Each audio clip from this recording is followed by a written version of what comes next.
আজকে আপনাদেরকে দেখাবো ডিম আলুর ঝোল।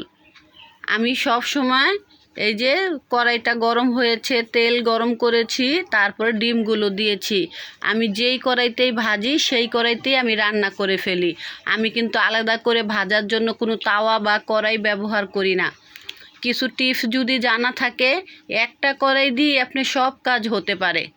আমার কিন্তু আছে, কিন্তু আমি এক্সট্রা করে ব্যবহার করি না, যে একটা দিয়ে পারলে কেন আমি এতগুলো একসাথে ব্যবহার করব। এই যে এখন ডিমগুলো দিয়েছি, মাশাআল্লাহ কি সুন্দর ডিমগুলো একদম উঠে আসতেছে, মনে হচ্ছে যে পানিতে ডিমগুলো ভেসে আছে। ডিমগুলো সুন্দর ভাজা ভাজা হয়ে যাবে, তারপরে নামিয়ে ফেলবো। ডিমগুলোকে একটু সাবধানে ভাজতে হবে, কেন ডিম কিন্তু আবার ছিটে উঠে। আপনি যতই কেটে দেন, ডিমের যেটা কাজ সেটা হবেই। ডিমগুলো ভাজা হয়ে গিয়েছে। এখন এখানে দিয়েছি কাঁচামরিচ, পেঁয়াজ, রসুন দিয়ে ভালো করে ভেজে নিব। সামান্য আস্ত জিরাও দিয়েছি। এগুলো ভাজা হয়ে গেলে এখন এখানে পরিমাণ মতো মশলা দিয়ে দিব, হলুদ, মরিচ, লবণ। বাটিটা ধুয়ে সামান্য পরিমাণ পানি দিয়েছি। মশলা কষাতে অল্প পানি হলেই ভালো হয়। মশলাটা আমার কষানো হয়ে যাবে, তেল উঠা ভাব যখন চলে আসবে, তখন এখানে আগের থেকে কেটে রাখা আলুগুলো দিয়ে দিব। দেখেন আমার মশলাটা কত সুন্দর কালার আর তেলও উঠে আসছে। এই যে আলুগুলো দিয়ে দিচ্ছি। আলুগুলো আপনাদের পছন্দ অনুযায়ী আপনি কাটতে পারেন। আমার কাছে এইভাবে কাটলে ভালো লাগে। আমার রাজকন্যা, আমার রাজকুমার এরকম কুচি কুচি আলু খেতে পছন্দ করে, তাই বেশিরভাগ সময় আমি কুচি কুচি আলু করে রান্না করি। এই যে এখন আলুগুলো মশলার সাথে ভালো করে কষিয়ে নিচ্ছি।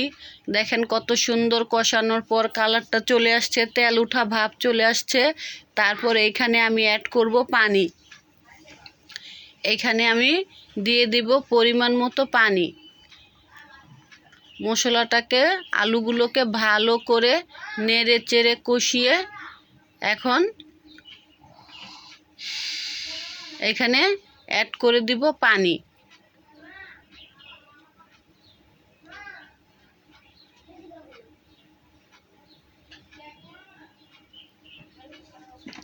এইখানে পানির পরিমাণটা বুঝে দিবেন, যেহেতু আমার কষানোর মধ্যে কিন্তু আলুটা 20% সিদ্ধ হয়ে গিয়েছে।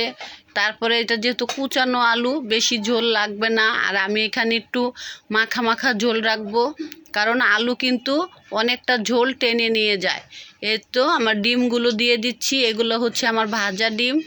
দিয়ে এখন নেড়ে চেড়ে পরিমাণ মতো ঝোল আসলে নামিয়ে ফেলবো।